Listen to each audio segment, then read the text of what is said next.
नमस्कार. आज आपण सगळ्यांनी 2 मिनिटांपासून ज्यांच्या नेतृत्वाखाली आपण या भागात इलेक्शन लढलो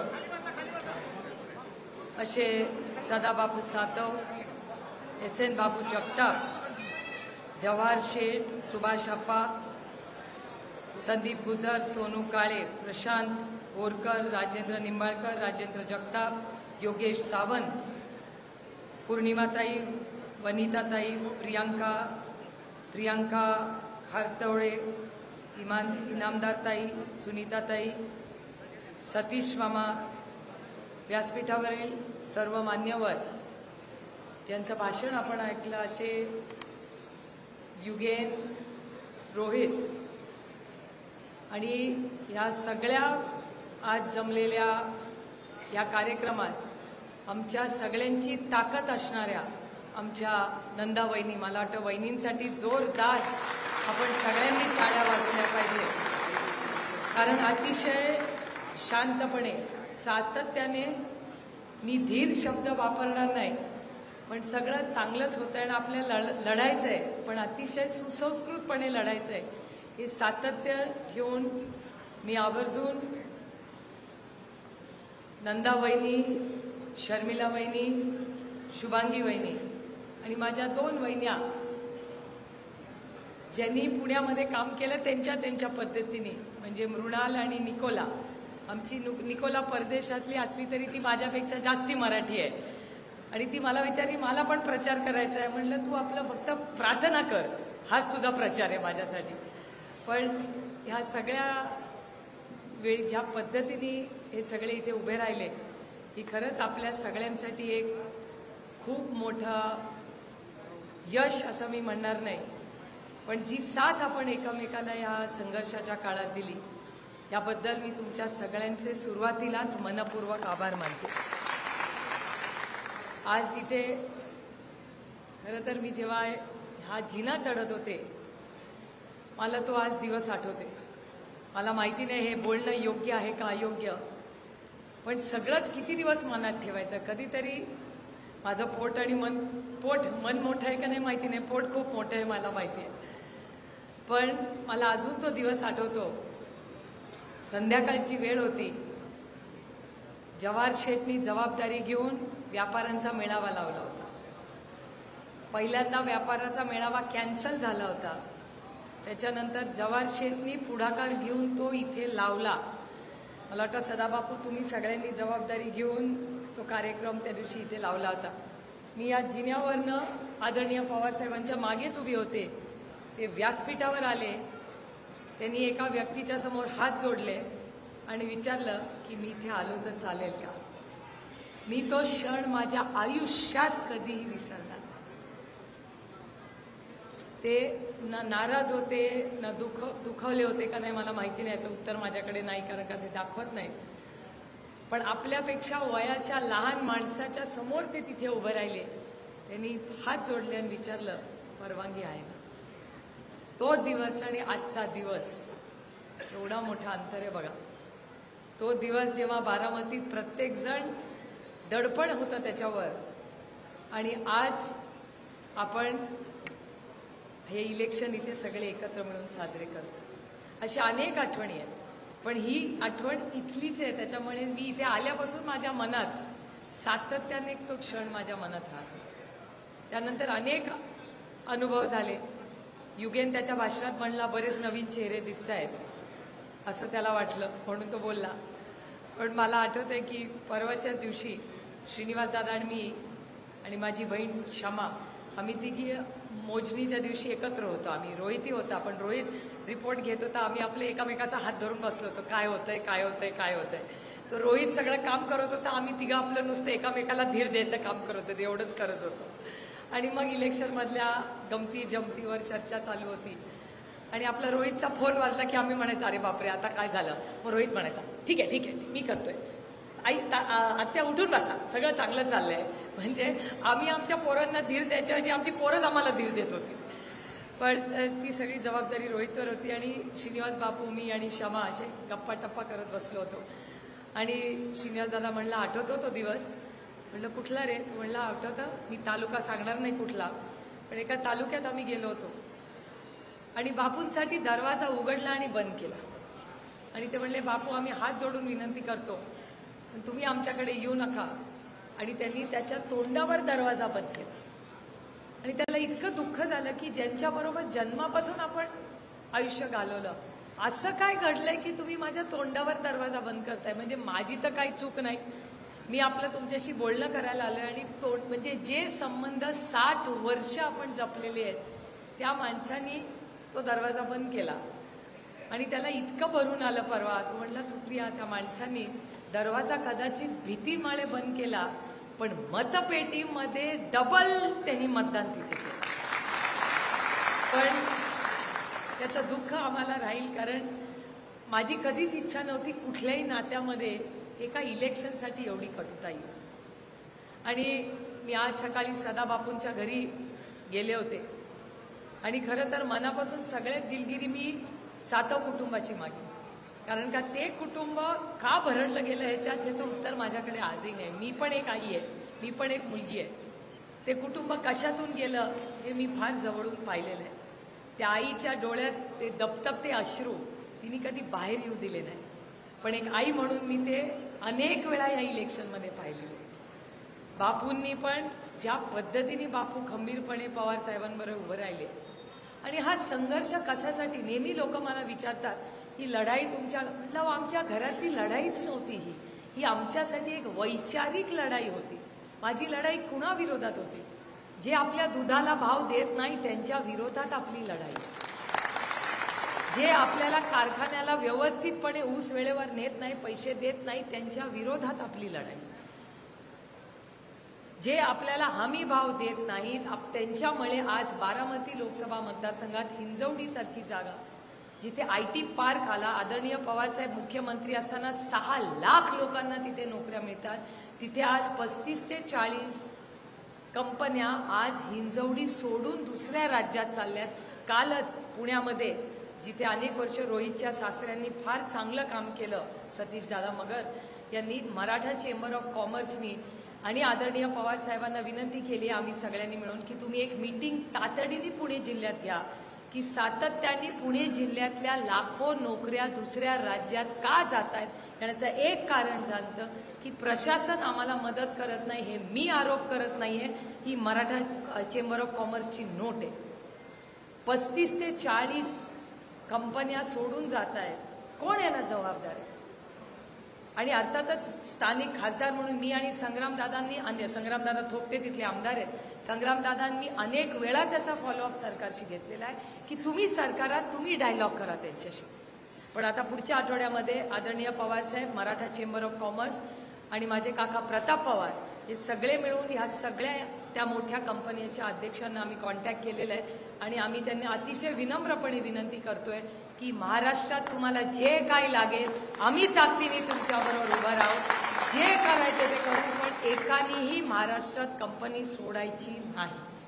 मला आठवतंय प्रचार करताना ते इथे आलेत का नाही मला माहिती नाही, दिसले नाहीत सकाळपासून. तुकाराम बनकर त्यांच्याकडे आम्ही त्या प्याजोला गेलो होतो प्रचार करायला. तिथली एक बाई माझ्याकडे आली आणि तिने हात जोडून मला विचारलं तुम्हाला मतदान केलं, माझी इच्छा आहे करायची, पण केलं तर प्याजो कंपनी जाणार नाही ना इथून. मी तिला सांगितलं तू मला नाही कुणालाही मतदान कर, तू कुणालाही मतदान केलंस तरी प्याजो कंपनी बारामतीतून मी जाऊ देणार नाही. त्यामुळे हे जे नवीन लोकांच्या मनातली भीती आहे ही पहिली आपल्याला घालवायची. अहो हा देश लोकशाही देश आहे, दडपशाही नाहीये. आणि या देशाचा रिझल्ट सांगतोय की या देशाने दडपशाही नाकारली आहे. उत्तर प्रदेशचा रिझल्ट बघा. मी परवा अखिलेश यादवांना भेटून आले, मी त्याला म्हटलं बापरे 40 खासदार, म्हटलं कुठून आणले? महाराष्ट्रातले जेवढे खासदार आहेत तेवढे एका अखिलेश यादवचे खासदार आहेत. म्हटलं कसं काय हा रिझल्ट लागला?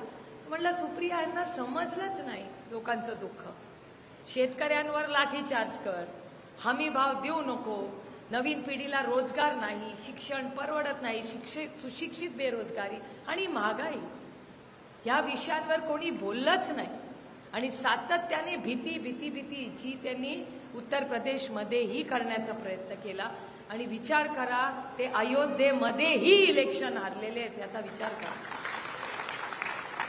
म्हणजे ह्याचं आत्मचिंतन आपणही मतदार म्हणून सगळ्यांनी मिळून केलं पाहिजे. म्हणजे आपण कुठे कमी पडलो त्याचाही अभ्यास केला पाहिजे आणि ते कुठे कमी पडले याचा बोधही आपण घेतला पाहिजे. म्हणजे आपण त्या चुका करता कामा नये. आणि आज 10 पैकी 9 सीट 8 सीट आपल्या आल्या. खरंच साताऱ्याची 9वी ही पण आली असती, पण ती तुतारी आणि तुतारीवाला माणूस यामध्ये गल्लत झाली आणि जवळपास 50,000 मतं जी आपली हक्काची होती ती त्या दुसऱ्या तुतारीला रडीचा डाव आहे. मी तर ठरवलंय की कोर्टातच जायचं किंवा इलेक्शन कमिशनला दाद मागायचा प्रयत्न करायचा की इधर तुतारी ठेवा नाही तर तुतारीवाला माणूस ठेवा, दोन्ही चालणार नाही. हा रडीचा डाव आणि त्याला तुतारीच म्हणतात मराठीमध्ये. त्याला तुम्ही पिपाणी म्हणताय ना, त्याला पिपाणी म्हणत नाही. इलेक्शन कमिशन त्याला तुतारीच म्हणते. म्हणजे आपण तुतारीवाला माणूस आणि ती तुतारीसारखी दिसत नाही. लोक कन्फ्यूज होतात. त्याच्यामुळे आपल्या विधानसभेच्या आधी मी ताकदीने त्याच्या मागे लागणार आहे आणि हे चिन्हाची जी गडबड आहे त्याच्यातून विधानसभेपर्यंत आपल्याला काहीतरी मार्ग काढावा लागणार आहे. मग जर इलेक्शन कमिशनकडे दाद नाही मिळाली तर कोर्टात जाऊ नये, पण ह्याच्यासाठी ताकदीने आम्ही लक्ष घालणार आहे. आज तुम्ही सगळ्यांनी प्रचंड या भागामध्ये काही वेगळं वातावरण होतं. माझी एवढीच सगळ्यांना हात जोडून विनंती आहे की जे झालं गेलं गंगेला व्हायला. आता जुन्यामध्ये रमत बसायचं नाही. आपल्याला दुष्काळ, महागाई, बेरोजगारी, विकासाची खूप कामं एकत्र मिळून करायची. त्याच्यामुळे आणि सुडाचं राजकारण आदरणीय पवार साहेबांनी कधी केलं नाही आणि आपण कधीही करणारही नाही. पण 1-2 लोक जे आपल्या तालुक्यातले नाहीत, बारामती लोकसभा मतदारसंघात त्यांनी दहशत करून ठेवली होती. माझी त्यांना विनम्रपणे सांगली आणि त्यांना सांगितलं, त्यांना कळेल ते दोघं कोण आहेत. त्यांनी गाव, वाडी, वस्ती, घराघरांमध्ये जाऊन कार्यकर्त्यांना धमकी दिली आहे आणि इतके दिवस मी काही बोलले नाही. त्यांनी जर पुन्हा एकदा त्या 2-4 व्यक्ती ज्या आहेत त्यांनी पुन्हा एकदा आपल्या कुठल्याही कार्यकर्त्याला धमकी जर दिली तर तुमच्या घरी पाहुणा म्हणून मीच राहिला येणार. कारण काही धमकी आता चालणार नाही. ज्यांनी दिलेले आहे त्यांना मी विनम्रपणे सांगते की तुम्ही तेव्हा जे काय थैमान घातलं होतं बारामती लोकसभा मतदारसंघात, बारामतीत दिल्या का नाही धमक्या मला माहिती नाही, पण बाकीच्या तालुक्यात तर सुचाट, भोर, वेल्ला, मुळशी, खडकवासला, हवेलीत तर घराघरात तो व्यक्ती आहे. हे सब नाही चलेगा. हा शाहू फुले आंबेडकरांचा महाराष्ट्र आहे, हा शिवाजी छत्रपतींचा महाराष्ट्र आहे, हा कैलासवासी यशवंतराव चव्हाणांचा महाराष्ट्र आहे आणि हा शरद पवारांचा महाराष्ट्र आहे. आम्ही हे तुम्हाला करू देणार नाही. आणि कोणी नाही धमकी दिली ना, मी पोलीस स्टेशनला जाईन कंप्लेंट करायला. मी खरंच जाईन पोलीस स्टेशनला. बस झाला.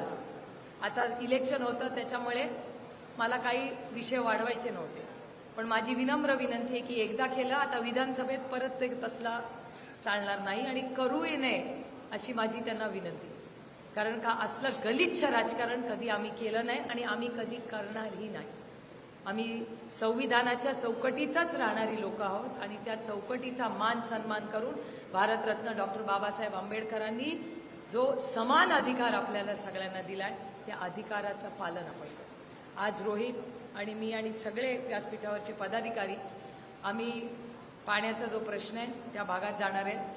त्यानंतर आम्ही पुरंदरलाही जाणार आहे. पुरंदर उपसा योजनाचा पाठपुरावा करणार आहे आणि दुधाच्या भावासाठी राष्ट्रवादी काँग्रेस पक्ष आणि महाविकास आघाडी, मी कालच महाराष्ट्र सरकारला पत्र लिहिलेलं आहे, जर शेतकऱ्यांना दुधाला भाव वाढवून मिळाला नाही तर महाविकास आघाडी आणि राष्ट्रवादी काँग्रेस पक्ष पूर्ण ताकदीने रस्त्यावर आंदोलन करणार आहे आणि त्या आंदोलनाचा पुढाकार आहे. कारण का आम्ही प्रेमाने मागितलं, हात जोडून मागितलं, खूप आदर ठेवून मागितलं, पण हे झोपेचं सोंग केलेल्या सरकारला जागच येत नाही. कारण का घरफोड, पक्षफोड, आईस, इन्कम टॅक्स, CBI, ED हे करण्यात इतके ते व्यस्त असतात ना की त्यांना आपलं दुःख दिसतच नाही. त्यांना वेळच नाही. कारण का 200 आमदारांचं काय काय करू असं त्या कामात असतात. मला खरं सांगा, 1 वर्ष 1.25 वर्ष झाले 200 खासदार आहेत. काय मोठी क्रांती महाराष्ट्रात घडवली? कुठली मोठी क्रांती? महागाई कमी केली, भ्रष्टाचार कमी झाला का, नोकऱ्या इथे आल्या आहेत, काय काय भलं झालं का, तुम्हाला हमी भाव मिळाले? आणि मला एक गोष्ट आपल्याला सांगायची की बरेच मगाशी त्या सस्तेंनी मला प्रश्न विचारला की आता पुढच्या इलेक्शनचं काय. मी अतिशय विनम्रपणे आपल्याला सांगू इच्छिते, सोसायटी, ग्रामपंचायत, जिल्हा परिषद, नगरपालिका, महानगरपालिका, बँक आणि काय राहिलं, कारखाना, खरेदी विक्री संघ, दूध संघ, ग्रामपंचायत आणि विधानसभा, आता लोकसभा तर संपली. त्याच्यामुळे ह्या प्रत्येक इलेक्शनला राष्ट्रवादी काँग्रेस पक्ष आदरणीय शरद पवारांच्या नेतृत्वात ताकदीने प्रत्येक इलेक्शन लढतो. आणि मला गंमत वाटते, मला अजून तो दिवस आठवतो. मी रोहितला विचारलं होतं, म्हटलं रोहित, सगळे म्हणतायत हे लोक पैसे वाटायचं, आपलं काय रे? म्हटलं म्हणजे काय? म्हणलं आपण असं कधी केलं नाही, आत्या आजोबा रागवतील, नाही करणे काही असं. म्हटलं अरे हो, पण त्यांनी वाटलं तर काय करायचं? म्हणजे काय काळजी करू नका, बघूया बघूया. म्हटलं अरे बघूया म्हणजे काय करूया? तर तो म्हणला आत्या डोंट वरी, मी बघतो. म्हटलं काय बघतो? नंतर ज्या दिवशी मतदान झालं, रोहित पवारांनी जो व्हिडिओचा धडाकाच लावला होता, मी त्याला म्हणलं तू मतदानाचं बघ रे, तू व्हिडिओ कशाला सांग पाठवतोय? तो जो व्हिडिओ नंतर व्हिडिओ दणका, हा पैसे वाटतोय, तो पैसे वाटतोय, कोण शिव्या घालतोय, बापरे बापरे, काय दिवस बघायला लावले पांडुरंगा. खरंच आहे, काय व्हिडिओ त्या दिवशी बघायला मिळाले. मी तर आयुष्यात कधी असं मनात पण आलं नव्हतं, असे नको ते व्हिडिओ बघायला. 143 कंप्लेंट केले आहेत. किती? 143 कंप्लेंट. आणि बँक, मला तर देशातून फोन यायला लागले, सुप्रिया ऐसा कौन सा बैंक है तुम्हारे निर्वाचन क्षेत्र में जो 24 घंटा चालू है? आओ, दिल्ली, गल्ली पासून दिल्ली सगळ्यांचे फोन आले. उत्तर प्रदेश मधून फोन आला, कौन सा बैंक है, मुझे भी खाता खोलना है. काय मी सांगितलं, अरे उत्तर प्रदेश में ऐसा बैंक नहीं है, ये वेल पुन्हा स्पेशल आहे. पण त्याच्यानंतर ऍक्शन झाली, बरंच काय काय झालं. पण मला एक तुम्हाला सांगायचं, जे मी आधीही बोललेले, की त्या अधिकाऱ्याची चूक नाही, त्या अधिकाऱ्याची नोकरी तिथे गेली. त्या अधिकाऱ्यांनी स्वतःहून बँक 24 तास चालू ठेवलेली नाही.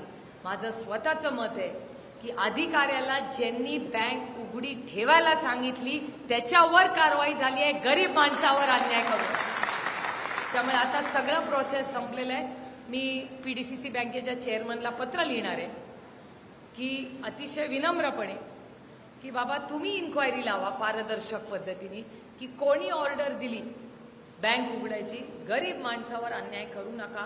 कोणी ज्याला ऑर्डर दिली आहे त्याला शिक्षा द्या. आता माझ्या कानात एक बातमी आली आहे की दूध संघात बदली झाली, कारखान्यात बदली झाली, बँकेत बदली झाली, बऱ्याच बदल्या सुरू झाल्यात असं म्हणे. मला सगळ्यांना सांगायचंय, कुणाचीही बदली झाली तर आम्हाला व्यासपीठावर कुणालाही सांगा. जर ही अन्याय म्हणून किंवा राजकीय सुडासाठी ही बदली होत असेल तर ती बदली थांबवायची जबाबदारी आमच्या सगळ्यांची. ते चालणार नाही. आम्ही चेअरमनशी बोलू, आम्ही जे काय करावं लागेल ते सगळं करू.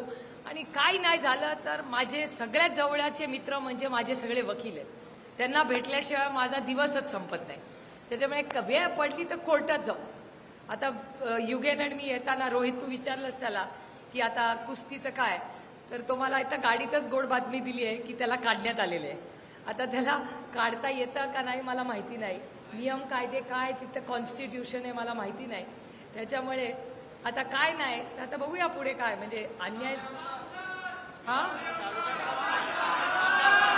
नाही पण कुस्तीचा जर त्याचा तो अधिकार असेल, कुणाचाही, जशी बदली हा अधिकार आहे, प्रत्येकाचा अधिकार त्याला मिळालाच पाहिजे. आणि कुणा काढता येत नाही ना, आता त्याचा जरा अभ्यास करूया काढता येतं का नाही. आणि ते नाही केलं तर कोर्ट आहेच आपलं. माझा तर वर्षभर. अच्छा, तुम्हाला पण काढलाय? वा वा वा, किती मोठी गँग आहे काढलेली. 5 जण आहात तुम्ही काढलेला. चला, 5 जण आहेत. इथल्या या सगळ्यामधली सगळ्यात मोठी लिगल एक्सपर्ट मी आहे. कारण का 1 वर्षात जितक्या वेळा कोर्टाची पायरी मी चढली आहे, तुम्ही कोणीही चढलेला नाही आहात. पण खरं आहे, दुर्दैव आहे. मला असं वाटलं की 7 तारखेला एकदा मतदान झालं की आता ठीक आहे, सब खतम हो गया, आम्ही सगळे आपापले कामाला लागूया. पण दुर्दैवाने अशा छोट्या मोठ्या गोष्टी आज कानावर येत आहे. काय नको नको तुतारी रामकृष्ण हरी. आता घड्याळ आणि एक तर आपल्याला आपण पक्षाची मीटिंग होईल त्याच्यात बघू दे काय लोकांना करायचंय. आता काय पुढे काय निर्णय घ्यायचा आपण एक पक्ष म्हणून सगळे ठरवू. हा काय देखो त्यांना काय करायचं तुतारी का काय.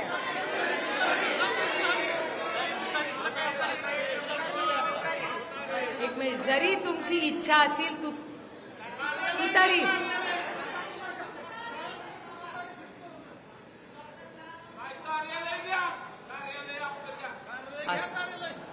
नको नको जे ज्याला हवंय त्याला शुभेच्छा. शून्यातून विश्व उभं करू आधीपेक्षा मोठं करू. आणि कुणाकडून घेण्यात काय मजा आहे देण्यात जी मजा आहे ती घेण्यात आहे का. आपल्याला काय नको आपण रामकृष्ण हरिवाले खाली हात आएंगे और खाली हात जाएंगे. कुठे कटोडं घेऊन जाणार काय नको आपल्याला. आपलं मला एकच फक्त आहे संदीप गुजरांची अडचण होणार आहे. कुठे गेले त्यांची ती प्रॉपर्टी आता राष्ट्रवादी काँग्रेस पक्षाला भाड्याने त्यांना द्यावी लागणार आहे. कारण का ते इतकं ऑफिस आपल्यासाठी लकी आहे. तुम्ही काढलं तरी आम्ही जाणार नाही सोडून आता तिथे. त्यामुळे इतकं मला तो पहिला दिवस आठवत आहे. आज मला युगेनी ऑफिसमध्ये नेलं आणि सांगितलं आत्या तिथे टाईल्स लावल्या आहेत. म्हटलं वा वा वा टाईल लावल्या आपल्या ऑफिसमध्ये. पण मला ते ऑफिस म्हणजे हो ते ना मी कुणाचाच बंदोबस्त लावायला नाही आले. मी तुमचं काम करायला आले. सगळ्यांना शुभेच्छा द्यायच्या आपण बाकी काय करायचं नाही. पण तुम्ही सगळे एवढ्या मोठ्या संख्येने ताकदीने लढला याबद्दल तुमचे मनपूर्वक आभार मानते. आणि आज नंतर भीती हे सगळे विषय खतम. आता बारामतीचा विकास लोकांची सेवा याच्यासाठीच आदरणीय पवारसाहेब आणि 11, 12 आणि 13 ना किती दिवस 11, 12 रोहित किती तारखेला येणार आहेत साहेब. 11, 12, 13 11, 12 आणि 13 आदरणीय पवारसाहेब तिन्ही दिवस हे बारामती लोकसभा म्हणजे बारामती इंदापूर दौंडला मला वाटतं एक लग्न पण आहे त्याच्यासाठी आणि दुष्काळी दौरा ते स्वतः करणार आहेत. त्यामुळे तुमच्या सगळ्यांच्या गाठी भेटी त्यांच्याशी होतीलच. त्यांचा मूड एकदम चांगला आहे आजकाल. आणि कारण का ते आमच्या हातून मागे लागले की चला चला यशानी डोकं जमिनीवर. म्हटलं हो जमिनीवरच आहोत आम्ही. मग ते म्हणले आता विधानसभेच्या तयारीला राज्यात चालवावं. परवाच्याच दिवशी सोनियाजींचा आणि आदरणीय पवारसाहेब आणि उद्धवजींची सविस्तर चर्चा झाली.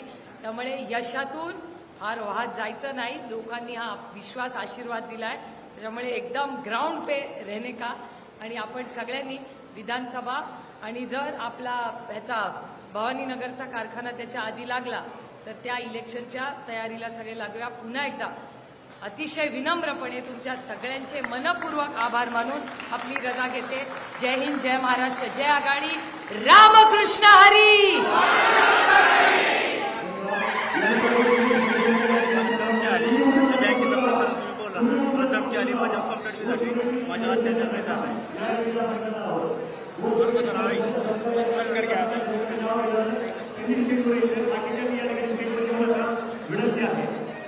बूथ कमिटी सदस्य या ठिकाणी स्टेजवर येतील. आता सर्व ज्यांचे मी नाव घेतोय त्या बूथ कमिटी सदस्यांनी या ठिकाणी